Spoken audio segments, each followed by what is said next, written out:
Tanong na galing po kay Nel. Basahin po natin. Meron bang tunay na relihiyon umiiral sa panahon ngayon?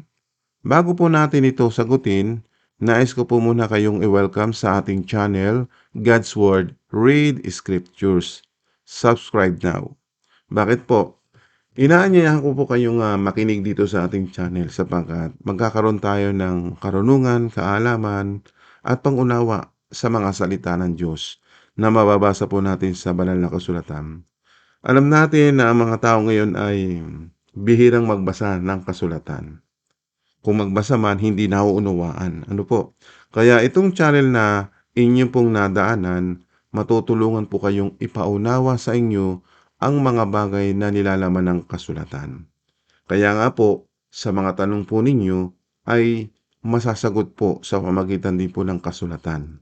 Sapagkat yung salita ng Diyos ang siyang magtuturo sa atin upang maunawaan natin ang mga bagay na espiritual.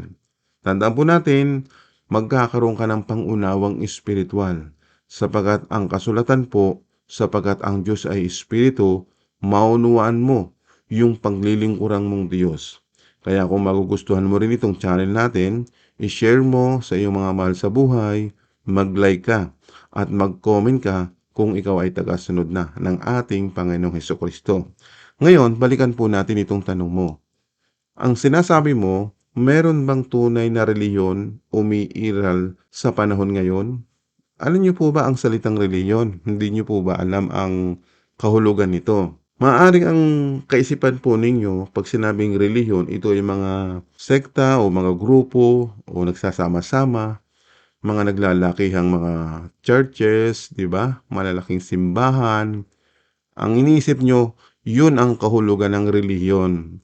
Bagamat po sa mga kasulatan, ang kahulugan po ng relihiyon ay hindi ganun. Ang salitang relihiyon, ito po ay pamumuhay ng mga sumasampalataya sa Diyos. Kung kumikilala ka sa Diyos, ito po ay pamumuhay mo sa Kanya.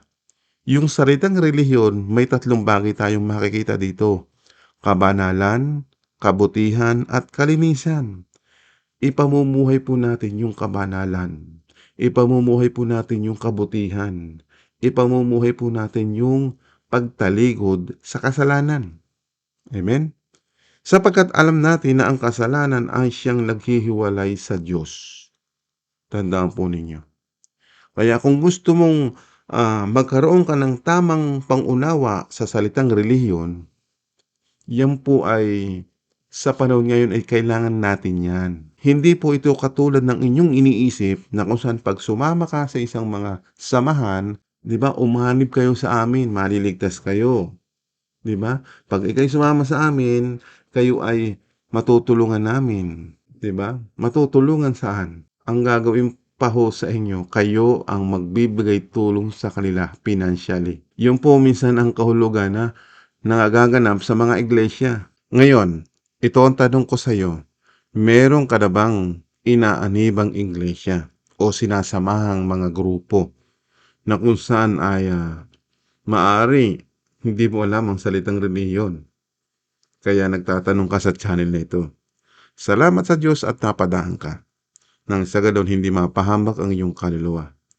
Huwag kayong magtiyaga sa mga simbahan na inyong pinupuntahan, baka iyo pa magpahamak ng inyong kaluluwa. Kaya kailangan mo muna na magbasa. Ang sabi ng salita ng Diyos ay ganito. Ano ho? Para maintindihan lang natin yung sinasabi po sa aklat po ng Pahayag, chapter 1, verse 3. Basahin natin. Mapalad ang bumabasa at ang mga nakikinig sa sulat nito kung tinutupad nila ang nakasulat dito. Meaning, kailangan mo pala munang magbasa. Huwag ka basta sama ng sama. Ikaw mismo ang dumuskubre, alamin mo kung ano yung nakasulat. Ang sinasabi po dito, no, mapalad ang bumabasa. Nakapagbasa ka na ba ng kasulatan? Kasi pag binasa mong kasulatan, ang sabi diyan, at ang mga nakikinig, ibig sabihin, pinapakinggan mo yung binabasa mo. Inuunawa mo yung nabasa mo. Kaya akala ng iba, pag binasa tapos na. Kailangan din nating unawain. At ito pa rin yung binabasa natin. Kaya tatlong bagay po yan na sa paghawak ng kasulatan, pag binasa mo, uunawain mo at tutuparin. Amen? Matatawag kang mapalad kung nagbabasa ka. Pero kung hindi ka pa nagbabasa, kasi merong mga churches o iglesia dyan, basta pumasok ka ng kanilang simbahan, ng kanilang pagtitipon, sila lang ang magbabasa, hindi ikaw. Kasi pagbabasa nila, sila magpapaliwanag. Amen? At yung maunawaan mo, yung ipinaintindi sa iyo, malayo sa kasulatan. Dito sa ating channel, pag binasa mo, ipapanawa din sa atin, babasahin din natin ang sagot na sa kasulatan. Hindi magagaling doon sa preacher yung sagot. Hindi nanggagaling doon sa nagpapaliwanag. Tulad ko po dito no, sa ating channel, kapag kayo nagtatanong, babasahin natin ang inyong tanong. Ngayon, kung may malapit na tanong doon sa kasulatan, katulad na po sa amin ninyo, relihiyon, di ba? Mamaya babasahin natin yung salitang relihiyon. Tapos, maiintindihan natin doon din sa kasulatan ang sagot. Ganun po ang paliwanag. Tandaan po ninyo, kapag ang isang preacher o yung isang nangangaral, nagtuturo, pag nagbasa siya, at marami siyang paliwanag na galing sa kanyang sarili, huwag niyo yung pakinggan. Kasi ang kanyang unawa, nanggaling lang sa kanyang kaisipan. Dito, kapag nakinig ka, sa tanong ninyo, binabasa natin sa kasulatan. Ang sagot, nasa kasulatan. Yun po yung ating channel. Kaya, God's Word, read Scriptures. Ang sagot, nasa salita ng Diyos na mababasa sa kasulatan. Kaya yun po ang ating channel. God's Word, read Scriptures. Kaya naman kung pwede, mag-subscribe kayo. Maraming nanonood dito. Mas marami ang hindi naka-subscribe nanonood dito kaysa doon sa nakasubscribe na. Kaya ang sabi ko po sa inyo, bilang suporta, mag-subscribe kayo. Nang sa ganon, matulungan naman po ninyo ang channel natin na lumago. Hindi naman po ito para naman sa akin, para sa ating lahat. Bakit? Madadagdagan ang ating kaalaman, di ba? Madadagdagan ang ating karunungan at pangunawa sa salita ng Diyos. Amen? So, salamat po sa suporta kung kayo magsasubscribe ngayon. Ngayon, balikan po natin. Dahil ang tanong po ninyo, para makita natin ang sagot, nasa kasulatan din po. Kaya babasahin po natin yung kahulugan ng relihiyon. Di ba? May tatlong bagay. KKK, kabanalan, kabutihan, at kalinisan. Yung salitang kalinisan, hindi ka nadungisan ng sanlibutan ito. Kasi yung kasamaan, karumihan po yun. Paglayo sa mga bagay na masama. Amen? So, puntahan natin yung salitang relihiyon. Ibig sabihin po, dito sa inyong tinatanong na relihiyon, umiiral sa panahon ngayon. Umiiral po yan. Ang problema, sa iba, hindi alam ang kahulugan ng relihiyon. Ang kailangan nila, ito ay samahan. Ito po'y pamumuhay. So, puntahan natin at basahin. Dito po sa mga sulat ni Santiago chapter 1 verse 27, ito po ang nakasulat. Ang dalisay na relihiyon at walang dungis sa harapan ng ating Diyos at Ama ay ito. Ang dalawin ang mga ulila at ang mga balo sa kanilang kahirapan at panatilihin ang sarili na hindi nadungisan ng sanlibutan. Meaning, ganito po yun. Pag sinabing dalisay, dito papasok yung relihiyon. Ang pagrelihiyon, ito po yung pagbabanal. Kaya malinaw po, ang pagrelihiyon kabanalan. Alam mo na ngayon ang meaning ng salitang relihiyon. Kasi ang pagkakaunawa ng iba, anong relihiyon po ninyo? Marami kasi nagtatanong dito no, sa comment section. Brad, ano pong relihiyon ninyo? Anong pong sekta ninyo? Kaya ito, maunawaan natin, yung salitang relihiyon, kabanalan pala yan. Balikan natin ano. Dito natin kinuha yung salitang relihiyon, yan po. I-highlight po natin. Nang sa ganon, maintindihan yung salitang relihiyon. Kasi nagkakaroon tayo ng ibang meaning kung hindi sa kasulatan natin kukunin yung sagot. Tingnan nyo po, narito po yung definition. Ano ho? Narito yung sagot sa ating mga tanong. Nasa banal na kasulatan. Kaya nga, sa mga sulat ni Propeta Isaias, utos ito sa kanyang kababayang Israelita. Tayo pa kaya? Gusto natin makilala yung kanilang Diyos. Amen? Yung kanilang Diyos, banal yun. Kaya yung kikilalanin nating Diyos, yung kinikilala din ng mga propeta ng Israel. Katulad ni Isaias, puntahan natin. Ang sabi po ni Propeta Isaias, basahin natin ano. Bago natin balikan yun ha, punta lang tayo dito. Sa mga sulat ni Propeta Isaias 34:16, ito po ang nakasulat. Inyong saliksikin at basahin ang aklat ng Panginoon. Kahit isa sa mga ito ay hindi magkukulang, walang mangangailangan ng kanyang kasama, sapagkat inutos ng bibig ng Panginoon at tinipon sila ng kanyang espiritu. Meaning, dito sa ating binasa, na yung salitang relihiyon, nariyan din pala ang sagot. Di ba? Sabi dito, walang mangangailangan ng kanyang kasama.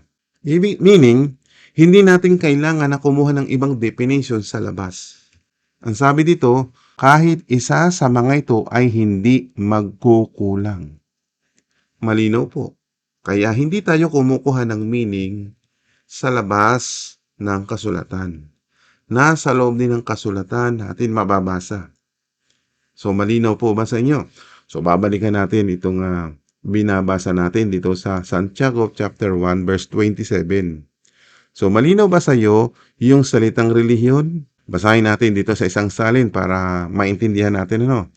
Ang sabi naman dito, ang pagkarelihiyosong itinuturing na dalisay at walang kapintasan ng Diyos Ama ay ito. 'Di ba? Ibig sabihin po, yung salitang dalisay at walang kapintasan, pag sinabing dalisay at walang kapintasan, kabanalan yun, nagbabanal ka. Lumalayo ka sa kasamaan. Kaya nga nangyayari, kapag ikay nagbabanal, nag-aaral ka ng salita ng Diyos, doon pumapasok ang paggawa ng mabuti.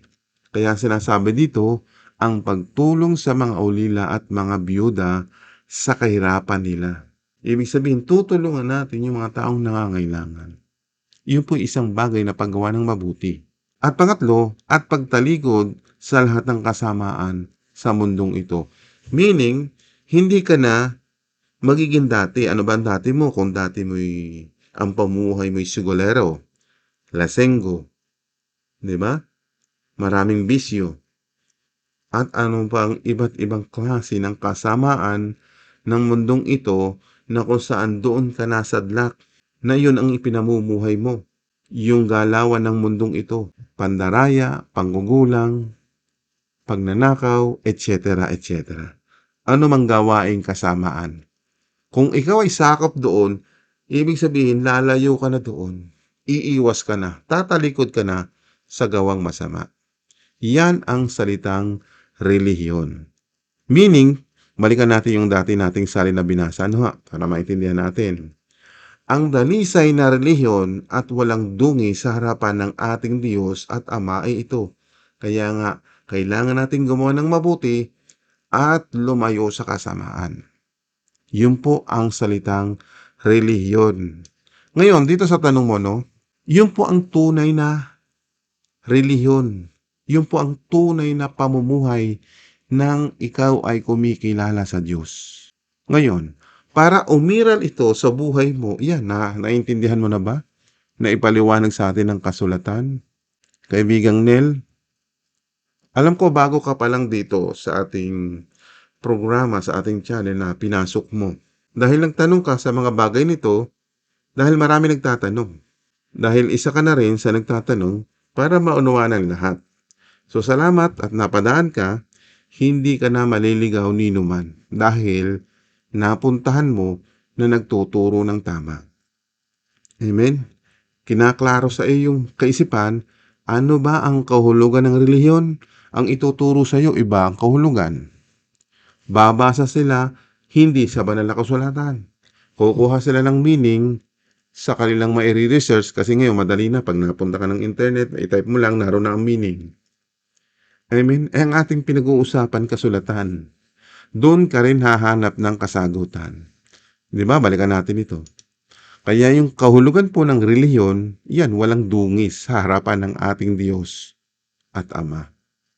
Kaya pag ikayaharap sa Diyos, anong iyaharap mo? Kasalanan mo? Hindi ka tatanggapin ng Ama, sapagkat ang Diyos ay banal. Ang sabi ng Ama, magpakabanal kayo dahil ako'y banal. Yun po ang kahulugan ng relihiyon. Paano ka magbabanal? Ayan na nga po ang kahulugan. Gagawa ka ng kabutihan sa iyong kapwa. Hindi ka gagawa ng kasamaan, hindi ka manggugulang, hindi mo pagnanakawan, hindi mo dadayain. Hindi ka pwedeng pumatay, hindi ka pwedeng manloko ng iyong kapwa. Dahil alam mo, yung isang bagay na ginawa mong masama, parusa ang consequence ng iyong ginawang ginawa. Amen? Kaya ang sabi dito, panatilihin ang sarili na hindi nadungisan ng sanlibutan. Paano tayo hindi madudungisan? Ay lalayo ka sa kasamaan. Anong ginagawa ng mundong ito? Layaw ng pamumuhay. Tuturuan ka sa pamagitan ng mga kathang isip. Tuturuan ka para ikaw ay manggulang sa kapwa. Pero pagdating mo dito sa pananampalataya, yung sinasabing relihiyon, pagbabanal po yan. Kaya nga po, pag ikaw ay nag-aral ng salita ng Diyos, ang daming tatanggalin sa iyo na mga bagay na iyong pasan-pasan. Kaya nga sabi ng Panginoon, lumapit kayo sa akin lahat ng napapagal. Basahin po natin dito sa mga sulat ni Mateo 11:28. Ang sabi niya, lumapit kayo sa akin, kayong lahat ng nahihirapan at nabibigatan sa inyong pasanin, at bibigyan ko kayo ng kapahingahan. Di ba? Kaya tayo, ang dami nating bit-bit sa ating sarili na hindi naman talaga kailangan. Tingnan nyo sa inyong pagrelihiyon, ang daming itinuturo sa inyo. Di ba? Ewan ko kung nakaating ka na. Hindi ko alam kung ilang taong ka na, Nel, dahil kung ikaw ay nakakaati na, dahil kung ikaw ay may sapat na gulang na, marami ka nang naati na ng mga iglesia, hindi natin alam kung ano yung ipinapagawa sa inyong iglesia. Ano? Basta ang alam natin, kapag pumasok ka sa isang ganyang iglesia, ang daming ipinapagawa. Amen? Ang daming kautusan. Ang sabi ni Kristo, lumapit kayo sa akin kayong lahat na nahihirapan at nabibigatan sa inyong pasanin. Ano ba ang pasan-pasan ninyo sa inyong pananampalataya? Unang-una, kailangan mo magpondo. Mag-iikapu ka. Kailangan ng offering. Di ba? Pagpasok mo doon. Kailangan minsan, sakripisyo ng iyong sarili. Kailangan hindi ka absent. Dapat yung linggo naroon ka. Which is tama naman yun dahil makikinig ka ng salita ng Diyos. Yung ba talaga salita ng Diyos ang itinuturo sa inyo? Amen? So kailangan, pagpunta mo talaga ng iglesia, may matutunan ka. Anong ituturo sa iyo? Kailangan kabanalan. Kailangan kalinisan. Kailangan kabutihan. Yun ang dapat lagi natin matanggap sa mga aral at turo ni Kristo. Amen?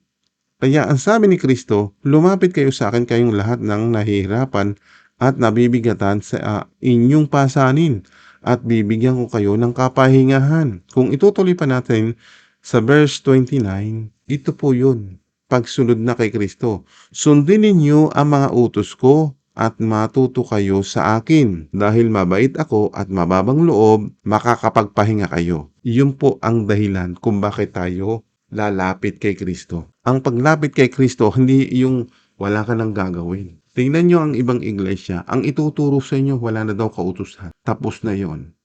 Ligtas ka na. Hindi po ganun. Ang itinuturo ni Kristo, kailangan nating sundin ang kanyang utos. Matuto tayo sa kanya. Paano tayo matututo? Ay kailangan mo magbasa, makinig, at tuparin yung kanyang mga sinasabi. Ang sabi ng iba, ay mahirap namang sundin, napakabigat naman. Hindi po. Patunay natin na hindi po mabigat ang utos ng ating Panginoong Hesus. Mismo siya nagsabi, ituloy natin sa verse 30. Dahil madaling sundin ang aking mga utos at magaan ang aking mga ipinapagawa. Sa mga salita ni Kristo, hindi pala mabigat ang kanyang mga utos. Magaan pala ang kanyang ipinapagawa. Ibig sabihin, yung mga iglesia nagtuturo na hindi raw kailangan ng kautusan ni Kristo, mali po yun. Huwag nyo yung puntahan, huwag nyo yung samahan.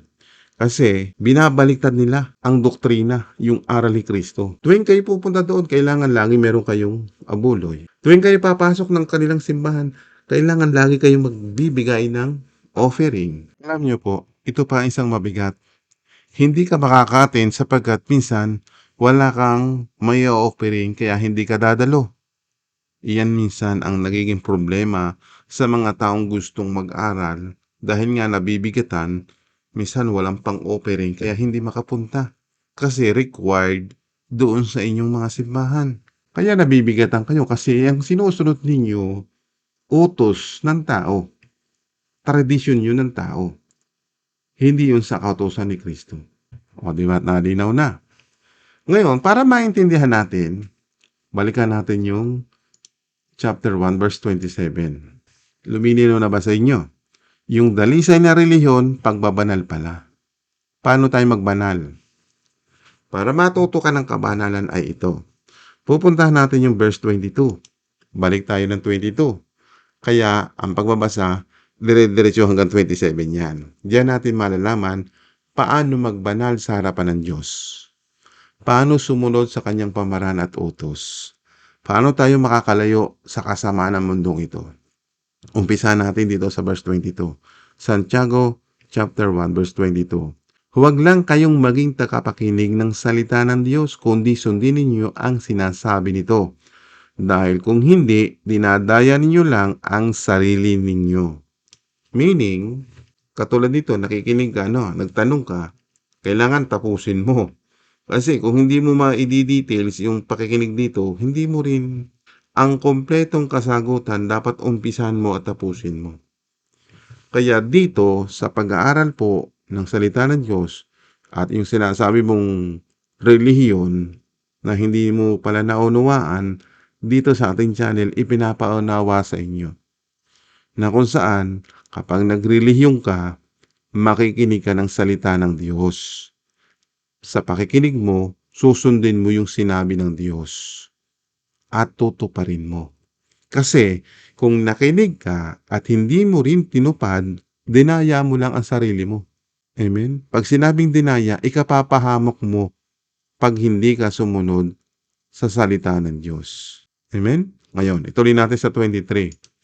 Dahil kung nakikinig lang ang isang tao sa salita ng Diyos pero hindi naman niya tinutupad ang sinasabi nito, katulad siya ng isang taong tumingin sa salamin na pagkatapos makita ang sarili ay umalis at agad kinalimutan ang ayos niya.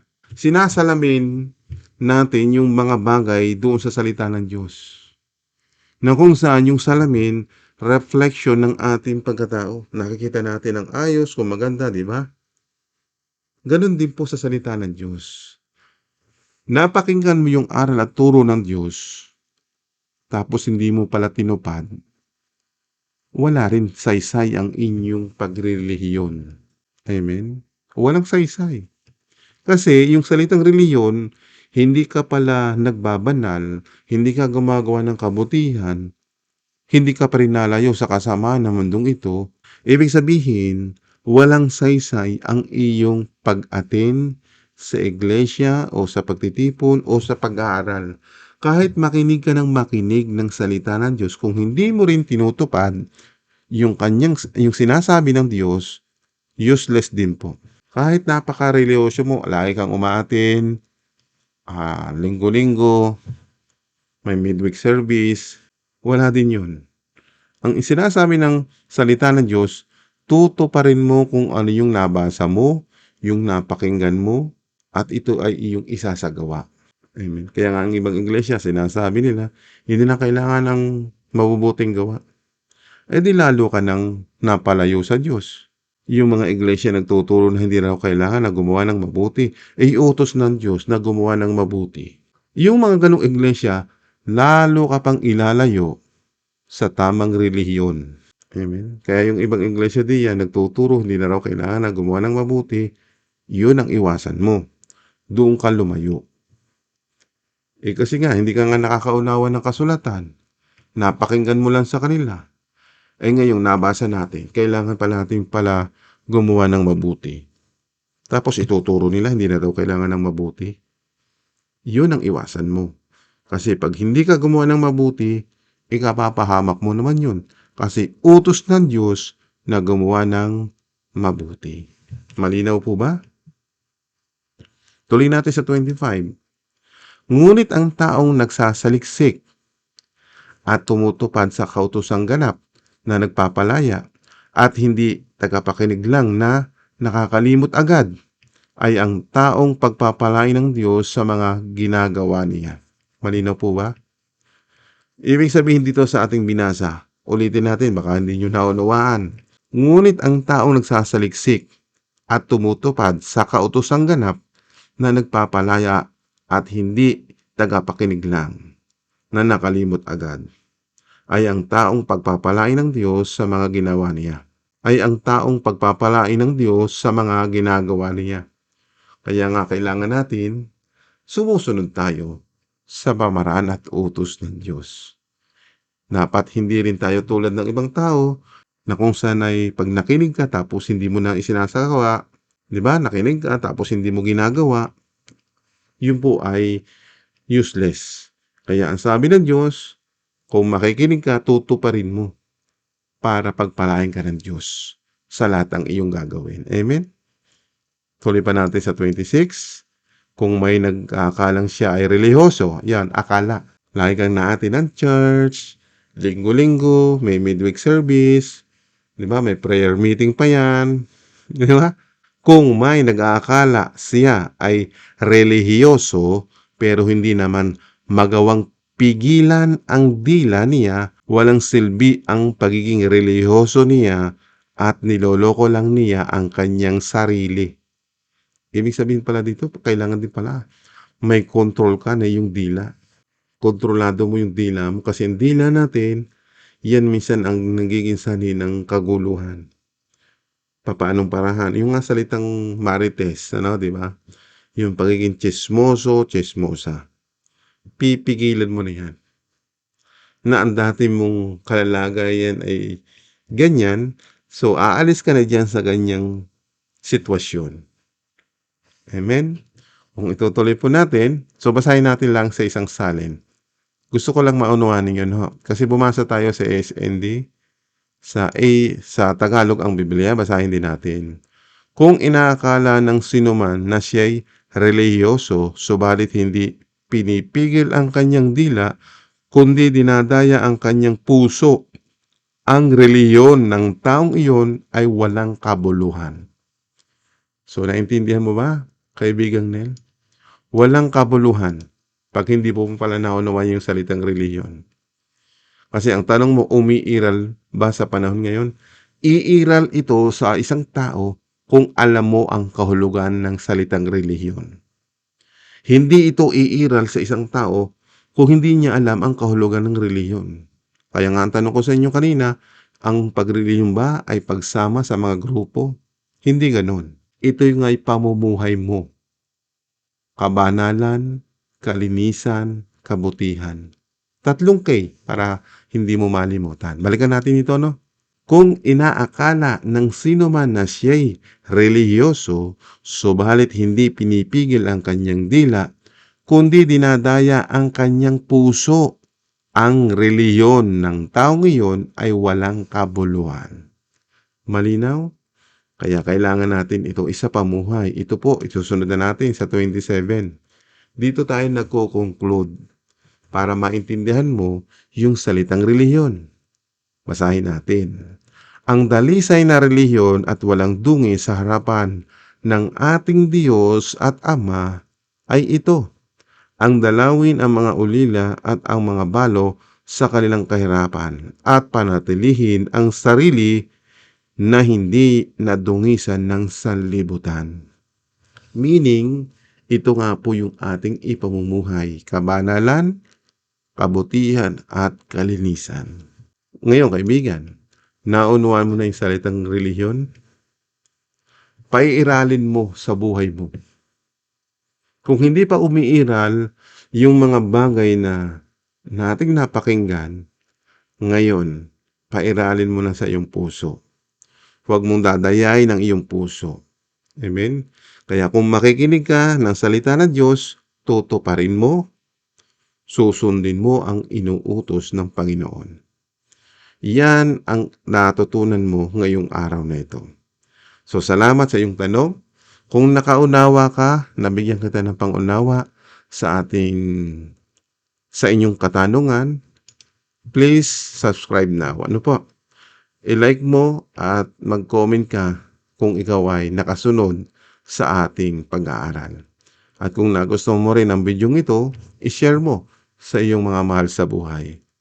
Okay na po ba yon? Kaya balik natin sa Diyos ang papuri, pasasalamat at pagdakila sa ating Diyos Ama na makapangyarihan sa lahat at sa Kanyang anak na si Jesucristo. Hanggang sa muli, Amen.